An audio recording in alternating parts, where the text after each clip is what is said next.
Welcome back to the friendly confines of Phil Welch Stadium here in beautiful St. Joseph, Missouri, home of your St. Joseph Mustangs. Today we have Mink League action between the Clarinda A's and the St. Joseph Mustangs. Tom Rindo alongside finally Charlie Marshall, who is back from his paternity leave. On behalf of all the Mustangs, want to congratulate Charlie on a beautiful baby. Charlie, what else do you have to say? I was on vacation, a great vacation. But yeah, like you mentioned, the Clarinda A's, and they are no slouch, Tyler. They are second in the Mink League. They have been hot since we last played there. They're 13-1 in their last 14 games. I'll just say that. But Tyler, is there anything in specific Lutz needs to do tonight to have success against this A's lineup? Because let me tell you, this team can hit.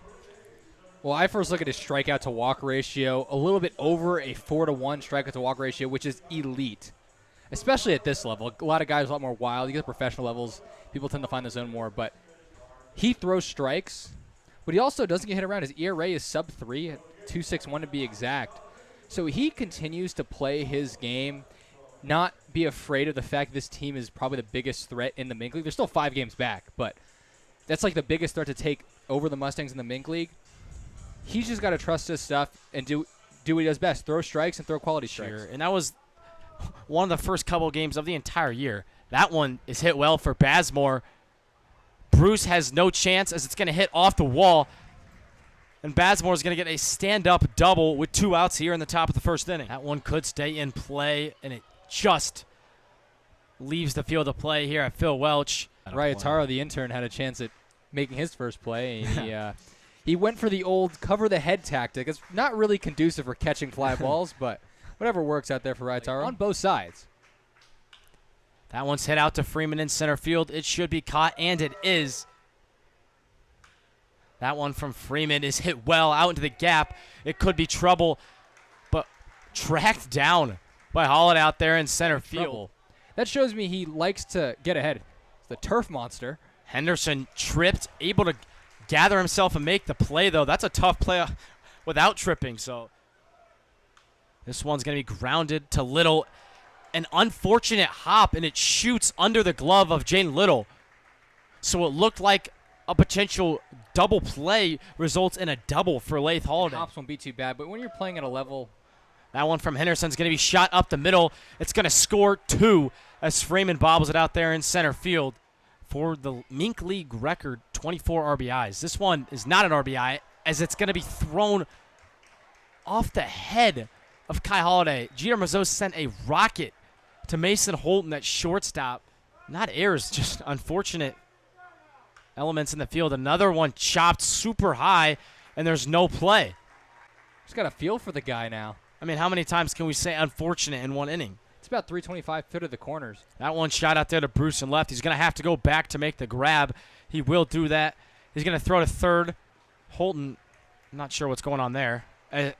Just lackadaisical fielding is going to let the runners both advance, and that just cannot happen. This one's going to be popped up. This one should be in play. A lot of communication out there. It's going to be Schrack, who went all the way out into shallow right field. Lutz's goal now should break it up into a couple games. He gave up 4 runs in the first 2. Now, can I go the next 3 innings? Maybe not. That one shot down the line. It's going to be a double at least. Bruce gets it in. Actually, a quick play. A great throw from Easton Bruce.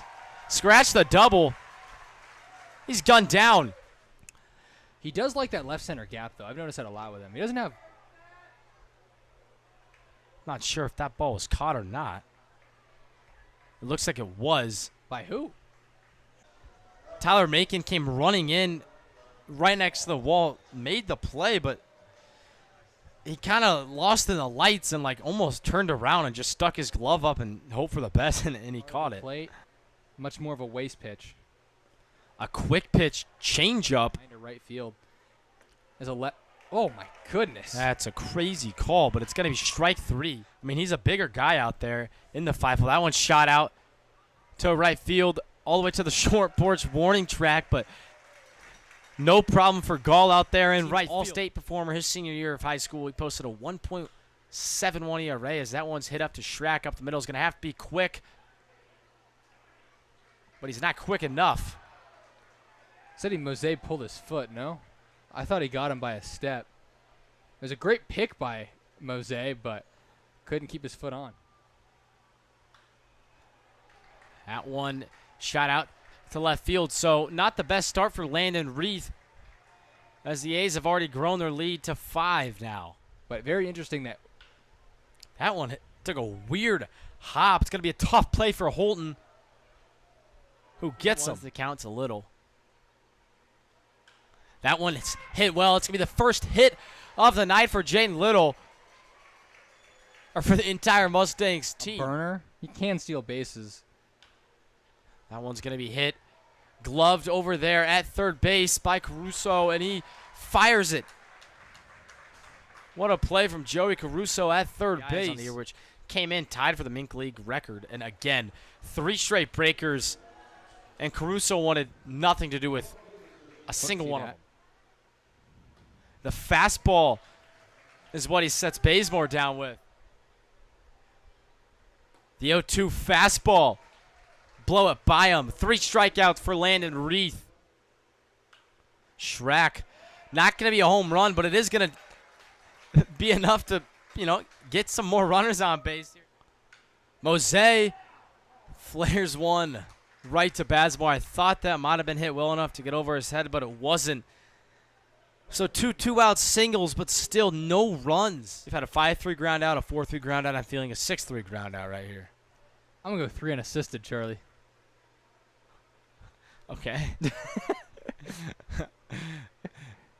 I think Landon Reith's thinking a strikeout. The 0-2 pitch.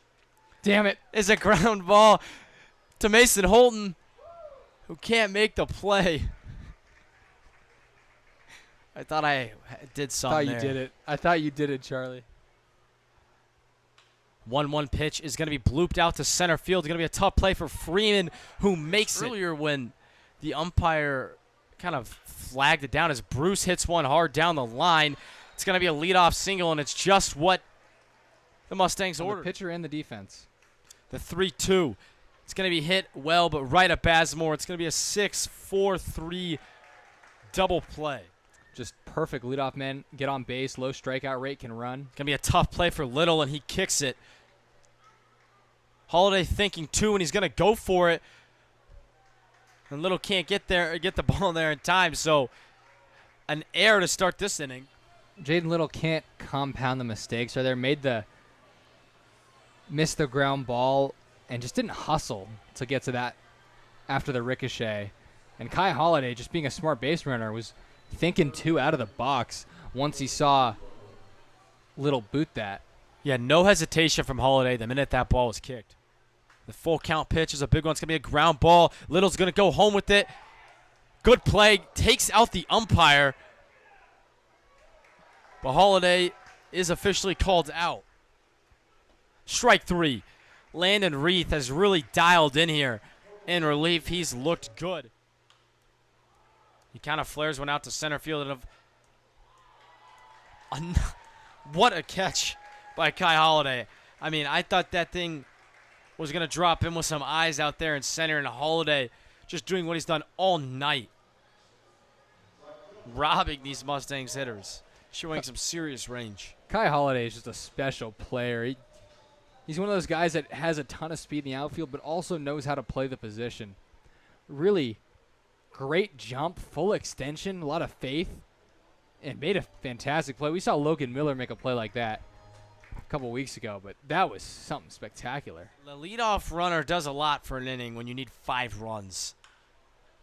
And there's a hit from Frank Gall. That's what he's been trying to do all night.